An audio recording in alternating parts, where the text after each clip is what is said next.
La défiance d'une grande partie du public envers les médias ne faiblit pas, elle touche aujourd'hui une majorité de Français. C'est l'une des conclusions de l'Observatoire de la déontologie de l'information dans son rapport 2013.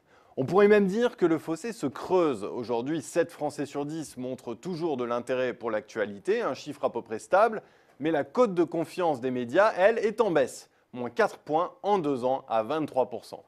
C'est désormais moins que les banques qui sont, elles, à 25%.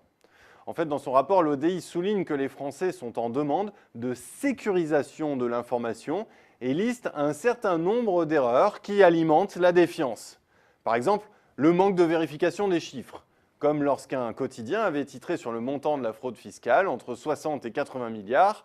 Problème, ce chiffre était une estimation forcément intéressée du syndicat national unifié des impôts que le quotidien n'avait pas contrebalancé avec des sources plus neutres comme celui de la commission d'enquête sénatoriale qui évoquait des fourchettes de 30 à 36 milliards d'euros. Autre problème, d'autres médias ont repris le premier chiffre sans se poser de questions, alléchés par le calcul spectaculaire, 1 euro sur 5 est détourné des impôts.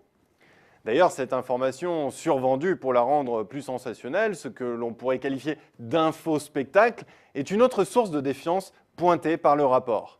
C'est par exemple ce qui s'est produit avec les craintes autour des banques maltaises après la crise chypriote du printemps 2013. Un quotidien avait ainsi titré « Malte, prochain détonateur d'une crise européenne » en reprenant une note de Natixis nettement plus nuancée. Les banques maltaises sont-elles porteuses de risques? Alors bien sûr, ces erreurs ne sont pas forcément volontaires, elles ont des racines profondes. D'abord, la contraction du temps liée à Internet. L'information doit désormais être disponible immédiatement et surtout avant les concurrents qui sont de plus en plus nombreux. Autre cause, les difficultés économiques. Des grands spécialistes des sujets, on est passé dans les rédactions à des profils de journalistes moins expérimentés à qui l'on demande d'être généralistes et plus productivistes.